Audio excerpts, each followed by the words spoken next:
¿Qué sería de las ciencias naturales como la física, la química y la biología sin la suposición de que allí están los átomos?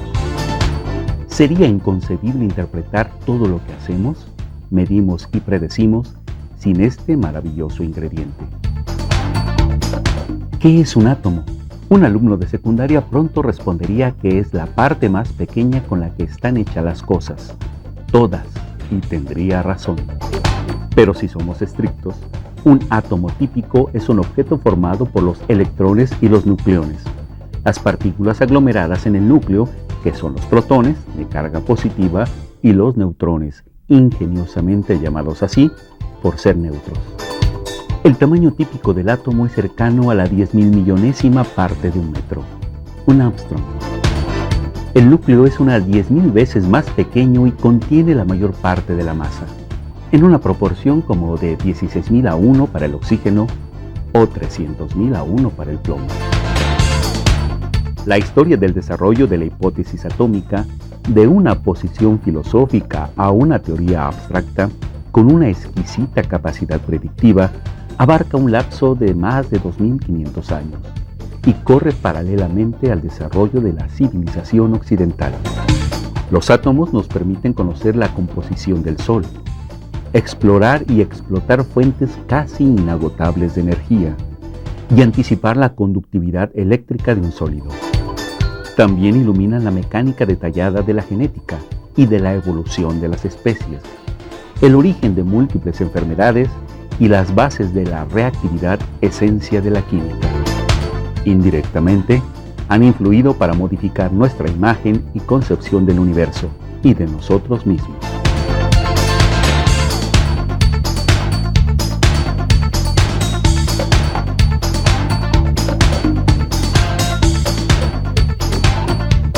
¿Qué tal?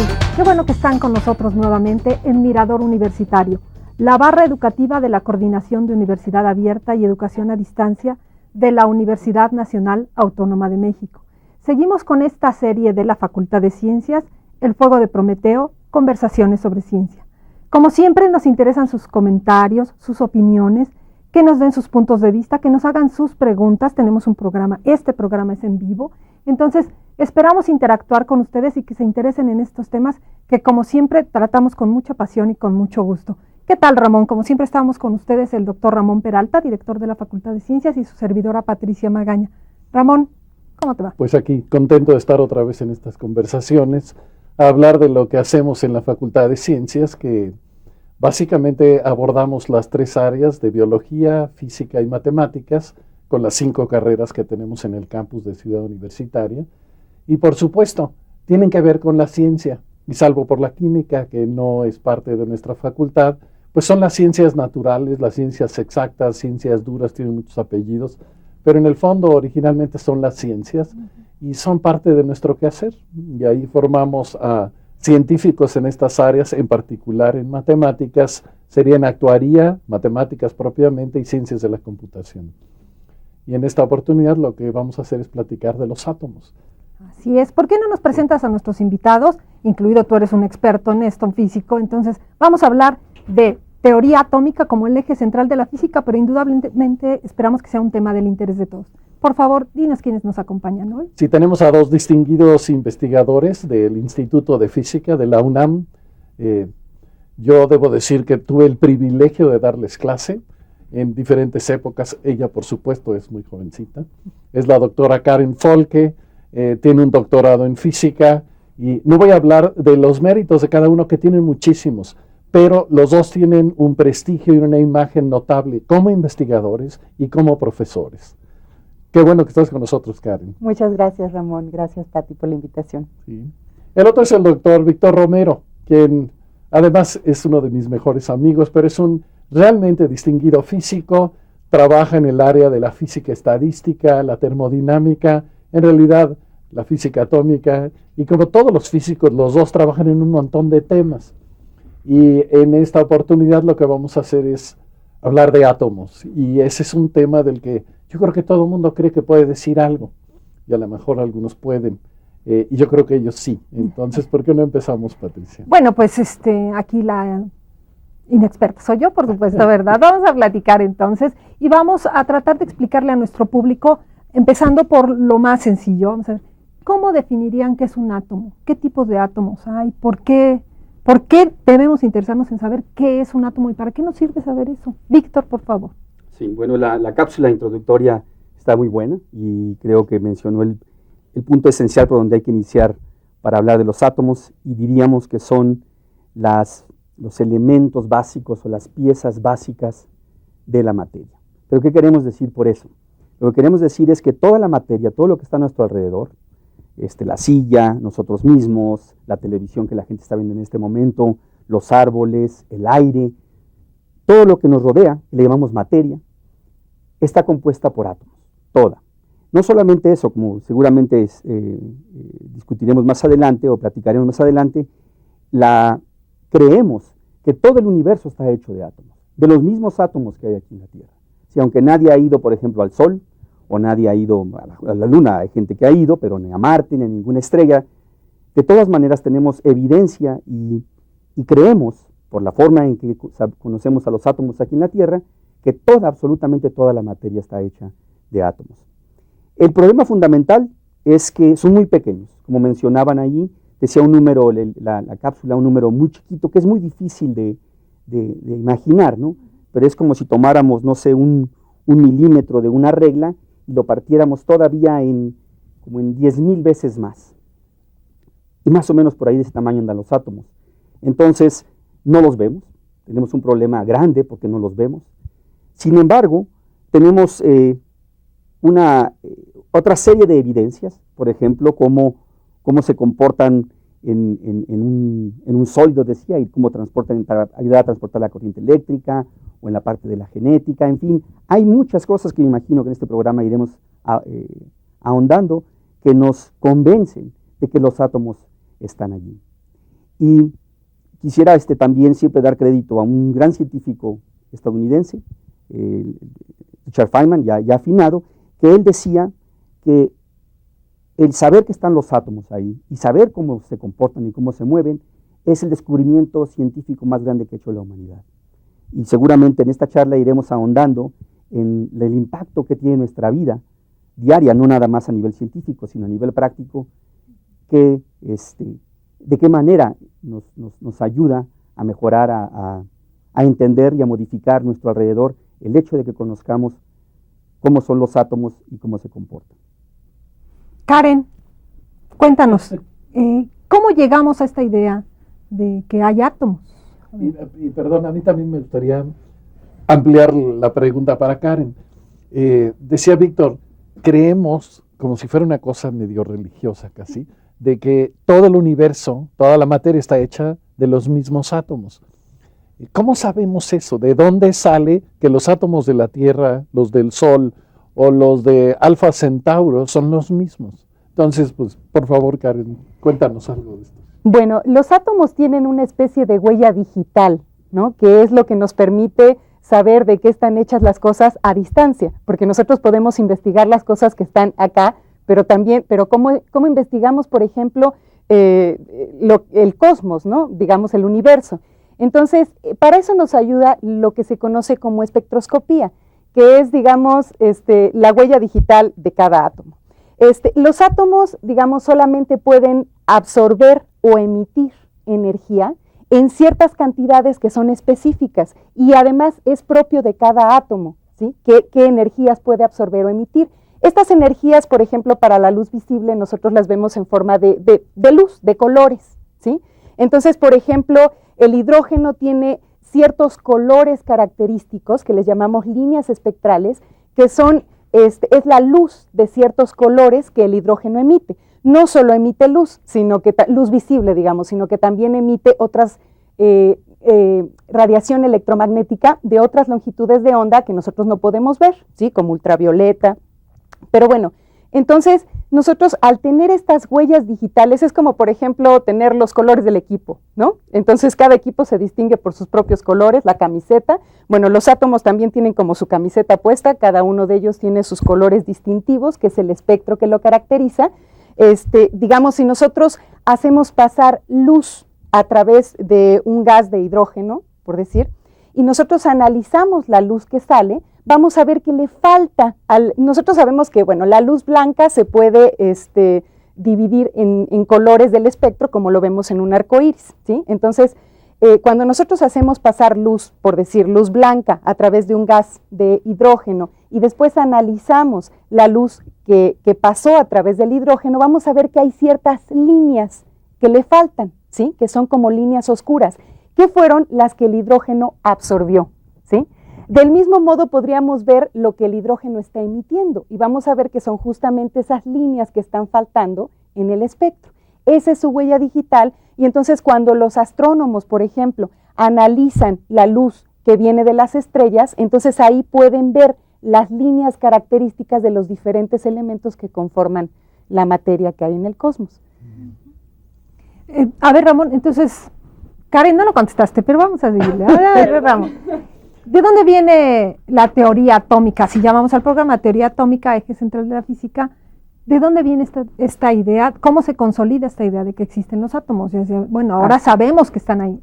¿Cómo se desarrolló esa idea? Sí, a mí me gustaría que justamente es por donde quería yo irme a preguntarle a Víctor. Inicialmente, hasta donde sabemos, los griegos hablaban de átomos como estas pequeñas partículas, y la discusión era si estos átomos eran ya indivisibles o había un límite y entonces realmente estas partículas formaban todo. Y fue una especulación hasta hace relativamente poco, donde empezó a juntarse la evidencia. Pero los átomos, tú decías, son una cosa verdaderamente chiquitita. De hecho, si uno pudiera escalar, si tomáramos el planeta Tierra, ¿no?, que son 6.700 kilómetros de radio, o sea, como 13.000 kilómetros de tamaño la pelota, si la reducimos al tamaño de un alfiler, eso es el tamaño de un átomo respecto a 1 metro. Y uno dice, ¿cómo es posible? Bueno, pues si no los podemos ver, ¿de dónde sacamos que hay átomos? Los vamos a poder ver, luego uno lee fotografía inicial de un átomo. Y yo me quedo bien y digo, o no saben de qué hablan, o fotografía quiere decir, ¿los podemos ver? ¿Los vamos a ver? ¿Qué podrías tú decir sobre esto? Sí, esa es una pregunta muy, muy importante y siempre nos altera no poder dar una respuesta contundente. El problema principal de ver, quizá vamos a ver tantito qué quiere decir ver, ¿no? O sea, nosotros vemos lo que está aquí a nuestro alrededor, las cosas, pero en realidad estamos viendo un tipo de luz del que mencionaba Karen, que nuestros ojos pueden registrar. Es como una especie de cámara fotográfica en nuestros ojos que solamente puede registrar un cierto tipo de luz. La luz se mide en longitudes. La luz tiene longitud, ¿sí? Sin entrar mucho en detalle, podemos decir que la luz roja tiene una longitud mayor que la luz ultravioleta, por ejemplo, ¿no?, o la azul. Sin embargo, esa luz a su vez es gigantesca, es miles de veces mayor que el tamaño de un átomo. Y parte de nuestras teorías de la física nos han enseñado que solamente podemos ver cosas que son aproximadamente del tamaño de la luz o más grandes. Las cosas que son más pequeñas, nuestros ojos no las van a ver. Y entonces eso nos incomoda mucho porque no las podemos ver ni sentir con nuestras manos. Otra manera de ver es que somos muy gruesos nosotros con respecto a los átomos. O sea, decíamos, un átomo es aproximadamente un punto, 9 ceros y un 1 de metro. Eso se llama un ángstrom, ¿verdad? Que es su nombre, pero es punto, 9 ceros y un 1, chiquititito. Pero a su vez resulta que hay muchísimos átomos. Ese es el punto, que nosotros nunca sentimos la presencia de uno, sino de muchísimos. Por ejemplo, en 1 litro de agua hay aproximadamente un 1 con 25 ceros de átomos, de hidrógeno y de oxígeno, que es un número que tampoco no es tan grande. Entonces, si yo hago con mis manos así o algo, nunca voy a sentir a un átomo. Estoy sintiendo realmente una cantidad enorme de átomos. Nosotros tenemos muchísimos átomos. La luz que nos llega a los ojos no nos permite, decimos resolver, es la palabra técnica, pero eso no importa, no podemos distinguirlos porque son tan pequeños. Es como si tuviéramos un microscopio que nunca puede enfocar, ¿no? Pero eso no previene a que haya otras manifestaciones, decimos. Y eso fue lo que la gente empezó a entender. Y muy breve, muy breve, a principios del siglo XIX, quizá empezó desde el XVIII y del XVII, y como bien decías, la historia la podemos llegar hasta los griegos, pero realmente fue en el XIX, yo creo, más o menos con los trabajos los quisiera dividir como en los químicos y los físicos. Los químicos de la época, aunque ellos no se autodenominaban químicos, pero nosotros les decimos ahora químicos, de la época estaban interesados en entender cómo se combinaban las cosas. Entonces ya habían descubierto que 2 partes de hidrógeno y 1 parte de oxígeno hace agua. Y ahora decimos, claro, es H2O, ¿verdad? Pero en aquella época, a la hora que la gente combinaba cosas y litros de una cosa con litros de otra, 2 litros de esto con 1 litro de esto les daba 1 litro de lo otro, ¿sí? Y eso se llama, eso se dieron cuenta que la manera en que la materia se junta lo hace en proporciones enteras. Y entonces si lo hacen en proporciones enteras, pues hay una idea de que cada vez tenemos menos y menos y menos y menos, vamos a llegar hasta que tengamos una chiquititita de cada uno. Y claro, la gente decía, es una buena idea y sirve para explicar, pero hasta ahí. Y la otra fueron lo que yo diría los físicos. Los físicos estaban interesados en entender el calor, ¿no? Cómo las cosas se calientan, cómo se enfrían, cómo pasa la energía de un lado a otro. Y resulta que la mejor idea para explicar el calor fue suponiendo que había átomos, ¿verdad? Y entonces lo que realmente estamos viendo es el paso otra vez de energía, una palabra resbalosa, de un sistema a otro, y entonces los átomos, al estar en movimiento, nos dan la sensación de calor. Y no fue sino hasta final del 19 y principios del 20, cuando empezó a haber experimentos, como los que decía Karen también, en los que la gente descubrió estas huellas, y otros experimentos que no se trata de entrar en mucho detalle. Hay que mencionar gente importante. El famoso Albert Einstein hizo varios trabajos teóricos para ayudar a la gente a entender que estaban los átomos. Otro señor, Ernest Rutherford, un neozelandés que trabajó en Inglaterra en aquella época. Y esto llegó un momento en que la evidencia experimental era tan avasalladora que era una buena idea pensar que sí había los átomos. Y como último comentario, para no alargarme más, quisiera decir que pegado al hecho experimental que nos daba la evidencia de que había átomos, se creó una teoría matemática que se llama la mecánica cuántica, que nos dice cómo se mueven los átomos, ¿verdad? De tal manera que sabemos matemáticamente cómo describir a los átomos, aunque sean chiquititos y no los veamos, y podemos predecir qué se puede hacer con ellos. Y el caso está que aquí estamos hoy, ¿verdad? Con televisiones, con teléfonos celulares, con hornos de microondas, con láseres, con iPods. Todas estas maravillas del siglo XX y XXI son una consecuencia directa de esta teoría y de la comprensión de los átomos. Y le di vuelta a la pregunta, no los podemos ver literalmente con los ojos.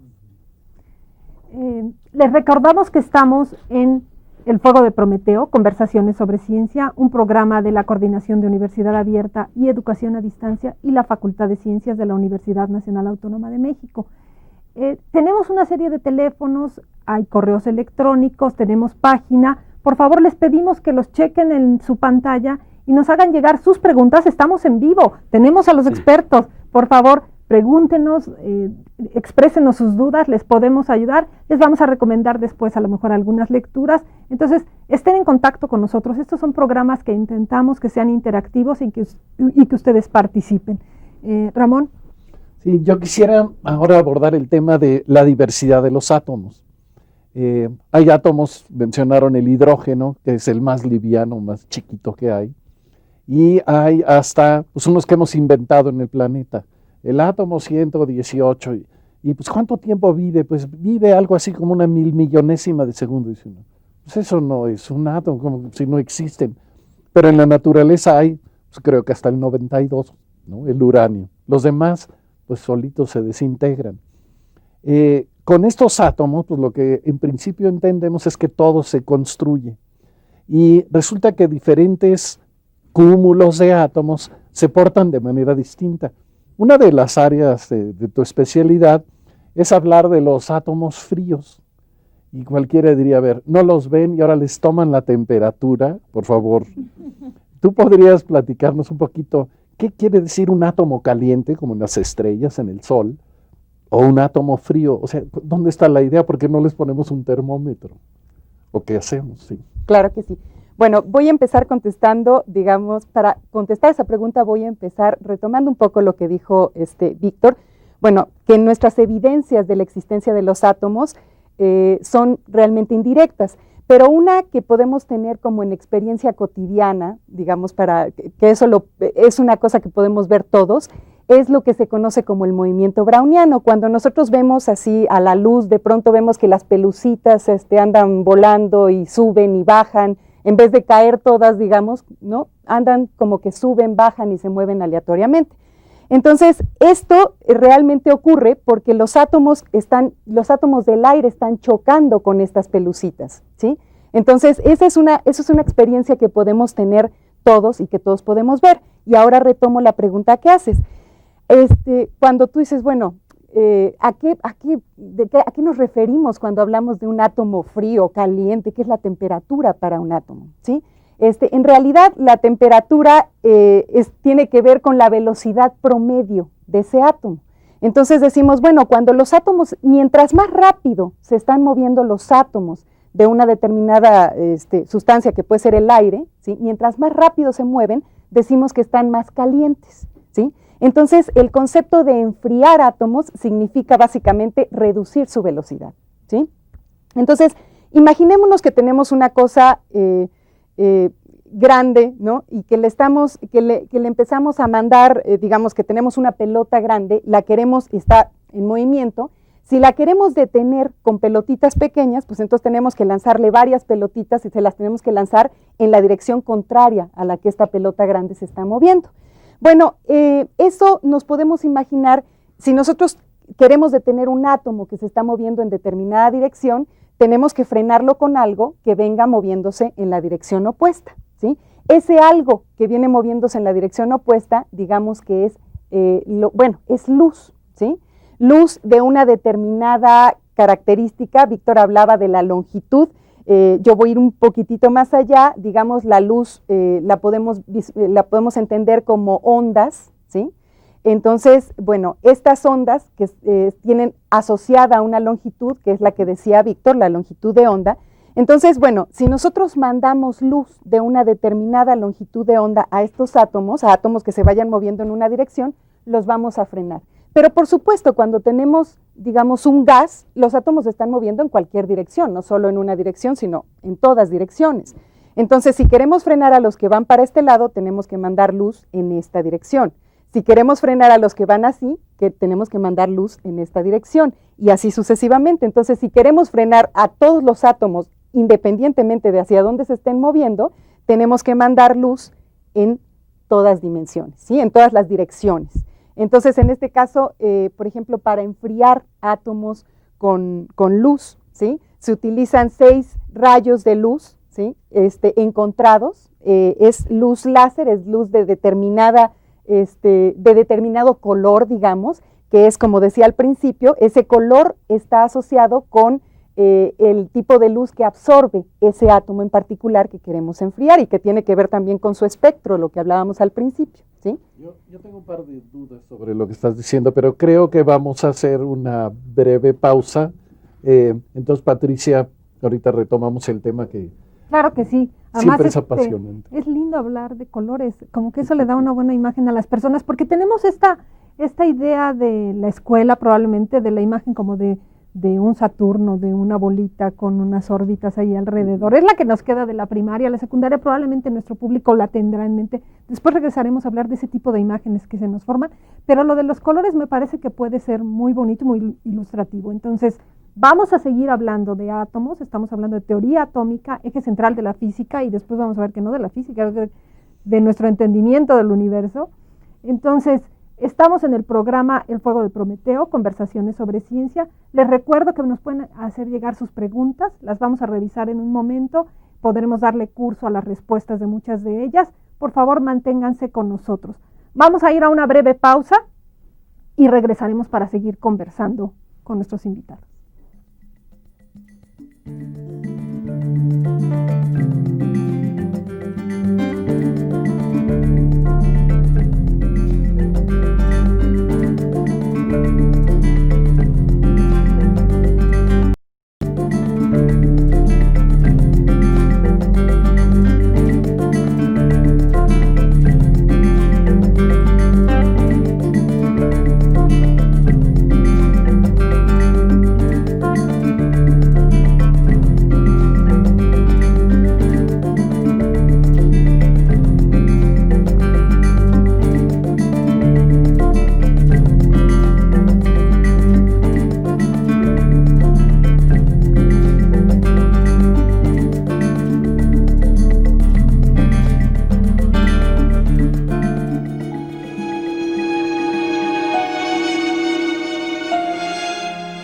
2009, Año Internacional de la Astronomía. El universo para que lo descubras.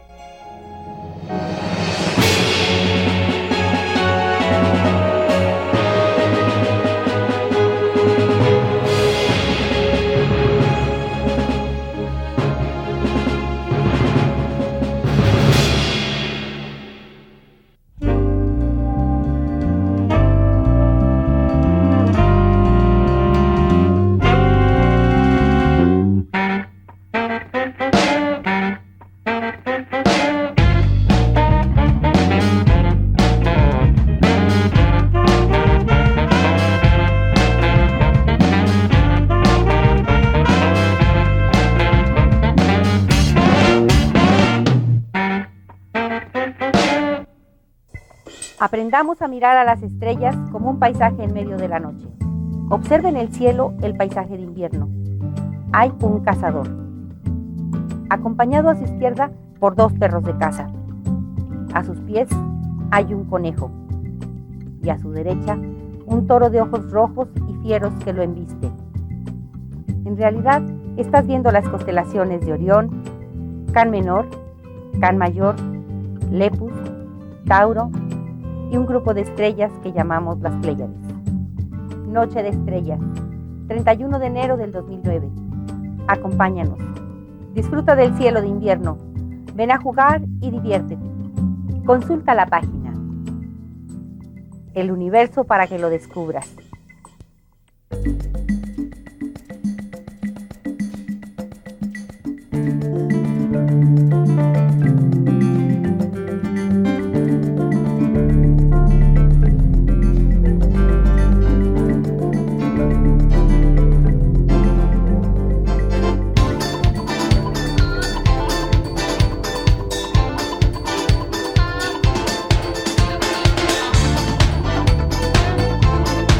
No requerimos los átomos para estudiar la estabilidad de la órbita de Saturno, ni para preparar un galón de amoníaco o para comprender los vínculos entre los reptiles y las aves. En cambio, sí nos son indispensables para establecer la composición de Júpiter, calcular la energía que se libera al formarse agua a partir de oxígeno e hidrógeno, para impulsar un cohete al espacio interplanetario o para siquiera proponer el proyecto del genoma humano. Richard Feynman, extraordinario físico del siglo XX, consideraba que si se tuviera que resumir en una sola frase el conocimiento científico, esta sería: todas las cosas están hechas de átomos. Los seres herederos de la oración tienen un excelente comienzo para entender el mundo. Aunque en el camino de la investigación sobre el átomo se descubrió la radiactividad, la fisión y la fusión nuclear, y sus aplicaciones bélicas, también se ha desarrollado su aplicación pacífica en muy diversas áreas de la salud, la agricultura y la generación de energía y electricidad. Explorar el átomo ha puesto a prueba la imaginación y el intelecto, y aún quedan muchas preguntas por responder.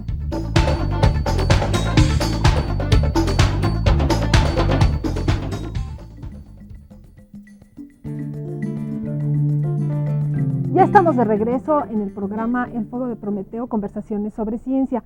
Les recuerdo que les regalamos cada programa la revista Ciencias. La revista Ciencias es nuestra revista de cultura científica de la Facultad de Ciencias. En muchos de los números a lo largo de los 27 años que tiene editándose la revista, hemos hablado de física y en algunos casos de átomos. Este es nuestro número más reciente, lo voy a promover en el siguiente programa y les voy a decir después por qué. Pero hay 2 números de la revista Ciencias que tienen 2 artículos sobre átomos. Uno es un número muy lindo que lo usamos para conmemorar en el 2005 el Año Internacional de la Física, y el otro es el número 67 que tiene otro artículo. Algunos de los textos que usamos en las cápsulas están basados en las revistas. Entonces, si ustedes nos llaman, les vamos a regalar 5 ejemplares a las personas que lo pidan así. Y por favor, suscríbanse a la revista, seguro encontrarán cosas interesantes de ciencia. Entonces, vamos a seguir conversando sobre los átomos. Karen, nos quedábamos en esta imagen que yo les comentaba de los planetas, pero después vamos a seguir hablando de la luz, de esa parte. Yo le preguntaría a Víctor, bueno, con esta imagen una especie de Saturno ahí con sus órbitas.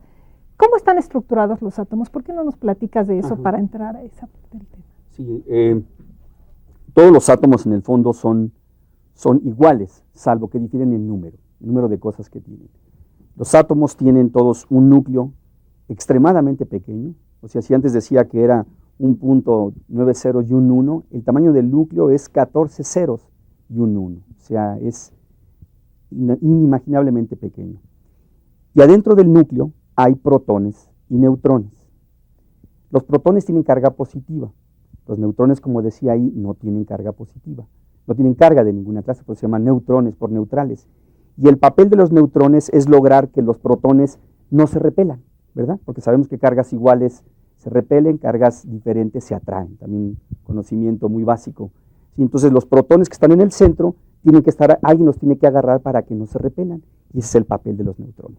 Entonces es el núcleo, protones y neutrones en el núcleo, y alrededor existe una nube, que la imagen típica es como un Saturno, y vamos a platicar que no es realmente como un Saturno, y ahora de manera moderna decimos más bien que es una nube de electrones. Esta nube de electrones, lo que hace diferente a un átomo de otro átomo es el número de protones de cargas positivas eléctricas y el número de electrones de cargas negativas eléctricas, que es el mismo. Por ejemplo, el hidrógeno tiene una carga positiva, tiene un electrón. El carbón tiene 6 protones en el núcleo, tiene 6 electrones. El uranio mencionaste, ¿verdad? Que es 92. Él tiene 92 cargas positivas, 92 protones y 92 electrones alrededor. Y entonces, dependiendo del número de protones y de electrones que tiene, eso es lo que hace al átomo diferente. Cada átomo lo que difiere es en eso, en esos números. Pero resulta que eso hace toda la diferencia. O sea, su comportamiento, ahora sí químico, vamos a llamarle, es completamente diferente si cambia uno de otro. Por ejemplo, ¿verdad? El carbón, dije, tiene 6 protones. Si al carbón le pudiéramos meter otro protón, que se puede, ya no es carbón, se convierte en nitrógeno, que es totalmente diferente al carbón, ¿verdad? Y entonces, no son muchos, como decía Ramón, son como 90 naturales y como unos 15 artificiales que el hombre ha producido en el laboratorio. Lo interesante viene de que dependiendo de cuántos protones y electrones tengan, se pueden juntar y hacer moléculas. Porque realmente lo que vemos a nuestro alrededor no son átomos libres casi, hay muy pocos átomos libres. El oro son puros átomos de oro, pero el agua no es un átomo, es una molécula. Cada molécula de agua tiene 2 hidrógenos y un oxígeno. Y entonces ahora sí, el número de combinaciones que podemos hacer con 90 o 100 objetos es inimaginable, ¿no? Por ejemplo, el azúcar común y corriente, no me acuerdo en detalle, pero tiene un montonal de carbones, como 12 carbones, como 20 o 22 hidrógenos y como 11 oxígenos. La molécula de agua, perdón, la molécula de azúcar, ¿verdad? La que comemos. ¿Sí? La sal es NaCl, ¿verdad? Cloruro de sodio, es un cloro y un sodio. Bueno, son muchos cloros y muchos sodios combinados. La molécula de la vida, que ahora que tanto está estudiándose del ADN, donde está toda la información genética, tiene miles y miles de carbonos, hidrógenos, oxígenos, nitrógenos y potasios. Quizá me falta uno por ahí, pero al menos esos 5, de eso está hecha la molécula. Y es esta variedad lo que realmente es lo que vemos. Y como decía yo hace rato, de todas estas moléculas, muchísimas, ¿verdad? Aquí en este vaso de agua hay una cantidad enorme, enorme, enorme de moléculas de agua. Y entonces, volviendo un poquito brevemente a lo que es un átomo, regresando a lo que es un átomo, como un centro positivo con una nube alrededor, esa es una imagen un poquito engañosa. Resulta ser que, como comentaba antes, la teoría que describe, que se llama la mecánica cuántica, al comportamiento de los átomos, nos ha enseñado que esa imagen es verdaderamente incorrecta. Existe otro fenómeno, que quizá Karen podría ahondar en eso, es que los electrones, aunque decimos que son partículas, que son puntitos, también se comportan como las ondas de luz de la que estaba hablando. Y eso ha hecho que se nos atore aún más el entender muchas de las cosas de los átomos. Y de hecho, qué bueno que lo comentas porque quería volver con Karen, cuando hablaba de que a los átomos los frenábamos con luz y hablaba de unas pelotitas. Y así como con los electrones, resulta que también hablamos de fotones, y uno se imagina unas canicas un poco más chicas. Y luego resulta que son ondas y que tienen... Y uno acaba diciendo, los físicos como que no tienen muy claro de qué hablan, porque dicen ondas y dicen partículas cuando hablan de lo mismo. ¿Tú me podrías decir algunas cosas sobre esto? Claro que sí. Bueno, en realidad la luz fue la primera, digamos, que los físicos dijeron, bueno, a veces se comporta como onda, a veces se comporta como partícula. Después también se encontró, ¿sí?, como decía Víctor, que las partículas, que los que nosotros tradicionalmente conocíamos como partículas, que eran ya, digamos, el electrón que se descubrió en 1897, después los protones, qué sé yo, los neutrones, también a veces se comportan como partícula y a veces se comportan como onda. Pero voy a empezar un poquito con la parte de la luz y los fotones que tú mencionabas, porque aquí hemos hablado nosotros de que más bien en términos de ondas, de que la luz son digamos, ondas electromagnéticas. Para aquí me gusta, cuando hablo de esto, me gusta recordar una frase de Einstein justamente que me parece muy ilustrativa, que decía que la luz es como el filósofo francés Voltaire, de la Revolución Francesa, porque Voltaire nació en el seno de una familia católica, pero a lo largo de su vida se convirtió a protestante y justo antes de morir se volvió católico otra vez, ¿sí? Entonces decía, bueno, así pasa con la luz. La luz cuando nace como un fotón, es decir, como una partícula, un paquetito de energía, ¿sí? Más que es así como la podemos imaginar, que nace como un fotón cuando es emitida por un átomo, ¿sí? Después, a lo largo de su vida, es decir, cuando viaja, cuando se propaga, se comporta como una onda. Y finalmente, cuando muere, es decir, cuando es absorbida por un átomo, entonces vuelve a ser como una partícula, como un fotón. Entonces existe realmente esta dualidad entre la luz, el comportamiento de la luz a veces es como onda, a veces es como partícula. Y lo mismo ocurre con las que tradicionalmente pensábamos en ellas como partículas, ¿no? Con los electrones, con los propios átomos, con los neutrones, los protones, etcétera, que también pueden comportarse como si fueran realmente ondas, ¿sí? Entonces existen experimentos, un experimento muy interesante que fue el de difracción de electrones, ¿sí? Que fue Thomson, el hijo de Joseph John Thomson, pero no me acuerdo cuál es exactamente el nombre, bueno, que demostró, bueno, un experimento en el que hacían pasar electrones a través digamos, un rayo de electrones, ¿sí? A través de una rendija, y lo que observaban del otro lado, bueno, si se comportara como partículas, lo que esperaban observar del otro lado, que tenían como una especie de placa fotográfica, ¿no?, sensible a estos choques de los electrones ahí, pues esperaban encontrar una manchita, ¿no? Y curiosamente, en vez de encontrar una manchita, encontraron como toda una distribución, ¿sí?, de manchitas que más bien recordaban a lo que ocurre con una onda cuando pasa a través de una apertura.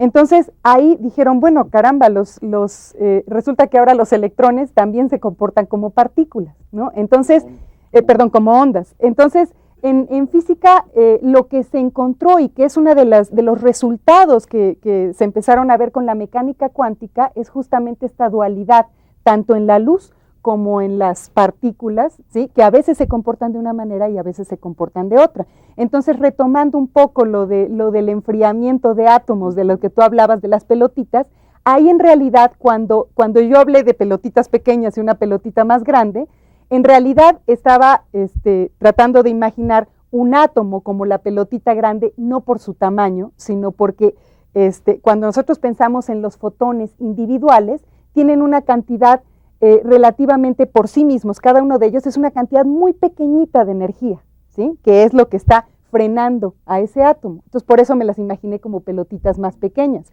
Pero cuando tú bombardeas ese átomo con muchísimas de estas pelotitas, aunque cada una por sí mismo tenga una energía muy pequeña, ¿sí?, pues ya el conjunto, cuando tú le estás mandando muchísimas, pues logra ir frenando el movimiento del átomo, que fue lo que me imaginé figurativamente como una pelotita más grande, ¿no? Pues, ¿querías comentar, perdón, tú, sí, extremadamente una breve, postilla, que hay imágenes de los átomos, que se toman con un microscopio electrónico. Entonces, en vez de echarles luz, les echan electrones. Y como los electrones se comportan como si fueran ondas, quedan grabados en unas películas como si fuera una foto de veras. Y eso es cuando vemos fotos de microscopios electrónicos que se ven los átomos bellísimos, realmente se tomaron con electrones que dejaron una mancha en un lugar. Entonces nuestra idea esta de ondas no es una cuestión mental, hay mucha evidencia de que se comporta como tal, ¿no? Pues de alguna manera han contestado a las preguntas que amablemente el auditorio nos ha hecho llegar, que tienen que ver con saber cómo se comporta la luz y como partícula, como onda, también que mantiene las partículas unidas. Pero regresando a esto de la constitución de los átomos, por ejemplo, nos preguntan, ¿cuál es la partícula más pequeña del átomo considerada a la fecha? Agradecemos, no voy a dar los nombres, pero les agradecemos estar enviando sus comentarios y sus preguntas. Por favor, Víctor. Esa es una excelente pregunta por lo siguiente, ¿verdad? Porque, por ejemplo, se cree, y esto es difícil de entender, pero se cree que el electrón no tiene tamaño, punto. No tiene tamaño, es un objeto que produce carga, ¿sí? Y entonces, como tiene una carga eléctrica negativa, cuando le acerco otro electrón, no se dejan acercar, se repelen. Cuando le acercamos un protón que es positivo, entonces se atraen, pero debido a que son ondas y que no es algo común y corriente, se queda alrededor dando vueltas como formando un átomo. Sin embargo, los protones a su vez y los neutrones se cree que tienen otras partículas adentro, que esa es la frontera ahorita de la física atómica, por decirlo de alguna manera, que se llaman los quarks. Entonces los neutrones y los protones están formados por otras partículas que se llaman quarks, que también no se sabe si tienen tamaño, pero si tienen tamaño serían todavía más chiquitas que el núcleo, ¿no? O sea, estamos hablando de números que hasta cuesta mucho trabajo, de punto y 18 ceros y un 1. Como que por allí anda nuestro máximo registro de lo que es un tamaño de metro, ¿verdad? Pero estrictamente hablando, habría gente que diría que el electrón ni siquiera tamaño tiene. Es un punto que tenemos por allí nada más con carga alrededor, ¿no? Yo quisiera volver, dar la impresión de que tengo una obsesión por ahí, pero como ya toqué el tema de los átomos fríos, yo quería preguntarte, ¿por qué alguien querría enfriar átomos? ¿Pasa algo especial? ¿De dónde el interés, digamos, de tu investigación de los átomos fríos? Luego hablaremos de los calientes que le interesan a Víctor. Ok. Bueno, de hecho, me parece que a Víctor también le interesan mucho los átomos fríos y quizá incluso él pueda abundar un poco más en esta pregunta, pero bueno, déjame contestarte yo un poquito. Cuando tú tienes una nube, digamos, de átomos, es una nubecita de un gas de átomos fríos, ¿sí? Se pueden hacer investigaciones muy interesantes. De hecho, se puede, si se enfrían lo suficiente, se puede llegar a un estado que se conoce como condensado de Bose-Einstein, ¿sí? Que es que este grupo de átomos en su conjunto se comportan como si fueran un solo átomo grande, ¿sí? Entonces, desde ese punto de vista, se pueden hacer estudios muy interesantes que prueben,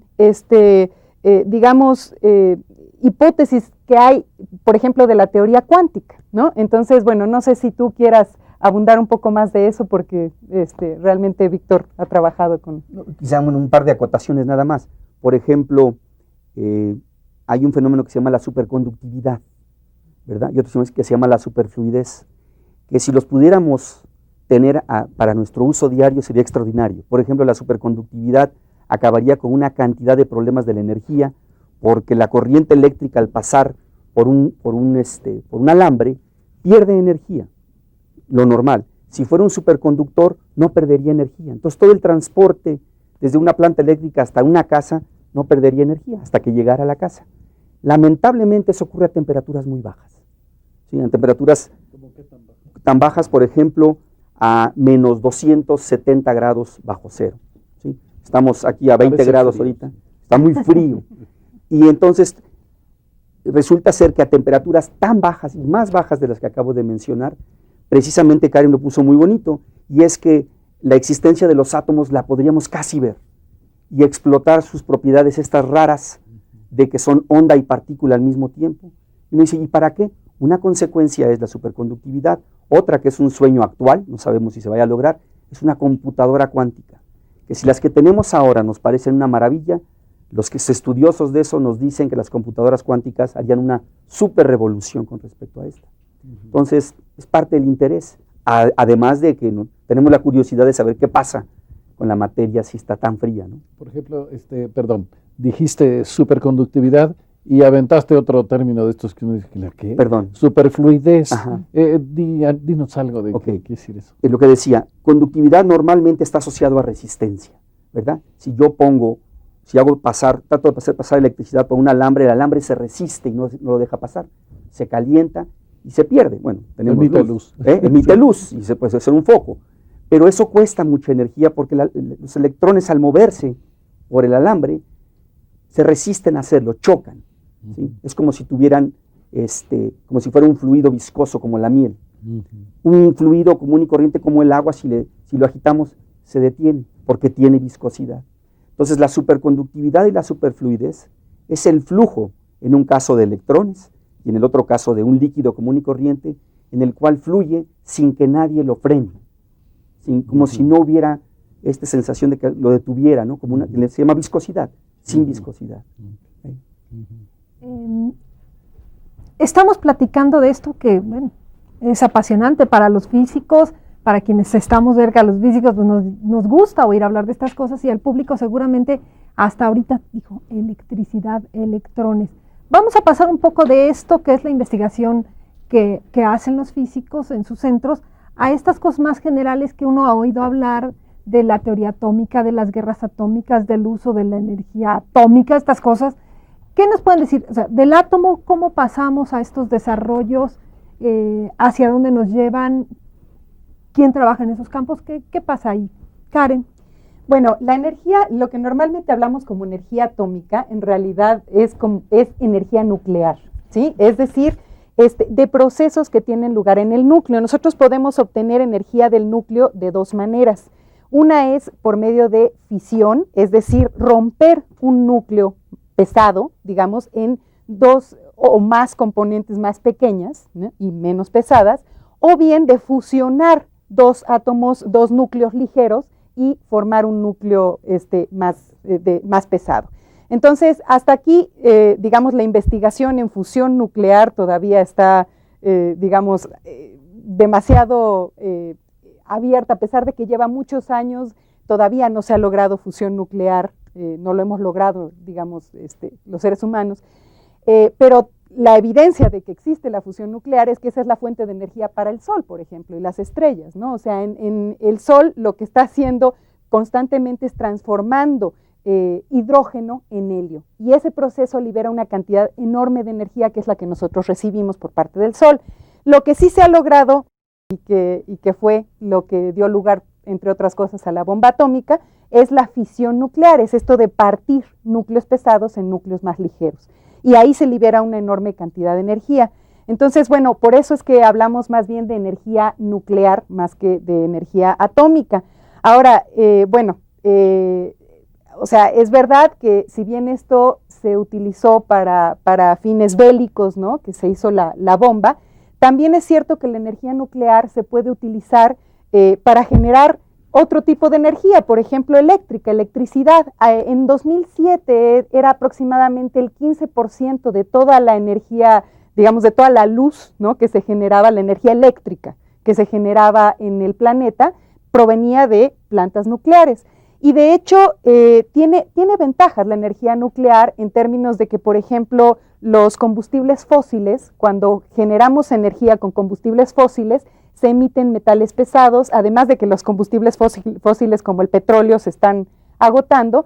Entonces, desde ese punto de vista, la energía nuclear puede ser una fuente alternativa muy interesante. El problema que aún se está resolviendo es qué hacer con los desechos digamos, los desechos radioactivos, ¿sí? Que son estos, cuando nosotros hacemos, bueno, cuando se hace fisión nuclear, los desechos son estos elementos que quedan de destruir, digamos, de fisionar, de romper estos núcleos, y que también siguen siendo radioactivos y por lo tanto son peligrosos. Entonces, ese es el problema que aún está, digamos, en vías de resolverse, tal vez haciendo reactores nucleares más eficientes, reciclando también estos mismos productos de la fisión para reutilizarlos antes de desecharlos. Entonces, esa es la parte complicada de la energía nuclear, pero realmente es una fuente muy interesante de energía, sobre todo a futuro, que sí se nos van a ir agotando otro tipo de combustibles, ¿no? Víctor, ¿quieres comentar algo? ¿Sobre este asunto? Así es, sobre este asunto, sobre lo que quiera. No, es que quería enfatizar que hay una tendencia siempre a pensar en energía en los átomos, por ejemplo, en las bombas atómicas, o en términos de obtenerle energía directamente a través de un reactor nuclear. Y yo lo que quisiera hacer énfasis es que, creo que ya lo dije antes, pero toda nuestra, históricamente, si vemos del siglo XIX para atrás, como que se ve todo medio aburrido, ¿no? Como que empezaba apenas la electricidad, y el siglo XX es impresionante. El siglo XX es la revolución tecnológica, ¿verdad? Y el siglo XXI ahí seguimos. Yo quisiera insistir que todo esto que vemos extraordinario del siglo XX es consecuencia directa de haber entendido que hay átomos y de que cómo podemos entenderlos y cómo podemos manipularlos. Entonces, no es nada más un uso de decir lo quiero para esto, no, está a nuestro alrededor. Está tan a nuestro alrededor que no nos damos cuenta que es debido a nuestra comprensión y a la creencia y al entendimiento de cómo se mueven los átomos y, repito, cómo podemos manipularlos. Estamos un poco enfilándonos al que se termine el programa. Realmente han llegado muchísimas llamadas, agradecemos a todos, son muchísimas saludos, preguntas, comentarios. Por ejemplo, nos piden que en algún momento digamos algún texto sencillo para entender el asunto de los átomos. Entonces, quisiera pedirles a los dos que hicieran un comentario final de lo que les gustaría que nuestro público se quedara de toda esta conversación. Por favor, Karen. Como de un minuto. Más o menos. O menos. Y ya les quité segundos.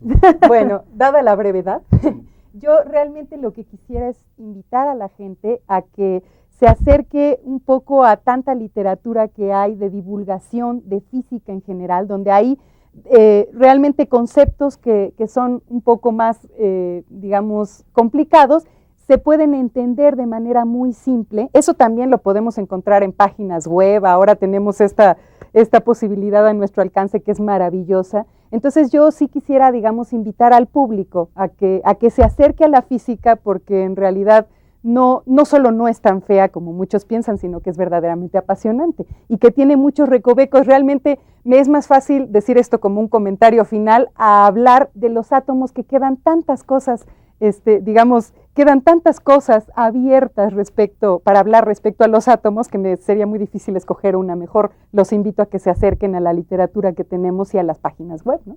Víctor, gracias. Ya me la pusieron muy difícil, 30 segundos, pero recalcar simplemente reiterar lo que dice Karen. Creo que precisamente con lo que decía anteriormente del acceso a nuevas tecnologías, creo que sobre todo la gente joven, y no tan joven, no tiene por qué ser, que cuando entren al internet busquen, pongan estos buscadores átomos. Hay una cantidad impresionante de información sobre los átomos, y lamentablemente ese es uno de nuestros problemas de los científicos y de la física en particular, que cuando queremos comunicarlo al público en general siempre hay una especie de barrera de lenguaje, de cosas matemáticas, de terminajos. Somos muy dados a usar terminajos, y entonces creo que mientras más leamos, y no podría recomendarles un sitio en particular en la red, pero es un buen lugar para empezar a buscar y leerle y darse cuenta de la belleza de la parte científica y del impacto tan tremendo en nuestra sociedad que ha tenido. Bueno, pues como nos ha sucedido en otras ocasiones, quisiéramos tener más tiempo para seguir charlando con nuestros invitados y con ustedes. Les recomiendo, por ejemplo, visitar el Museo de Ciencias Universum. Ahí pueden encontrar información, hay libros, hay textos. Y les invito a nuestro siguiente programa. Es un programa sobre ética y ciencia, seguramente también les interesará mucho. Ramón, por favor, si quieres decir algo para despedir el programa. Quisiera agradecer a nuestros invitados, a los doctores Karen Folke y Víctor Romero, el habernos acompañado en esta, al final, muy breve conversación sobre un tema apasionante, lleno de preguntas. Yo me acabé con las manos llenas de preguntas que hubiera querido que nos ayudaran a platicar, comentar, pero ahí está la literatura y hay mucho más que decir sobre este y otros temas de física. Bueno, muchas gracias. Los esperamos en la que sigue y sigan por favor mañana con fiscal.com en Mirador Universitario. Muchas gracias.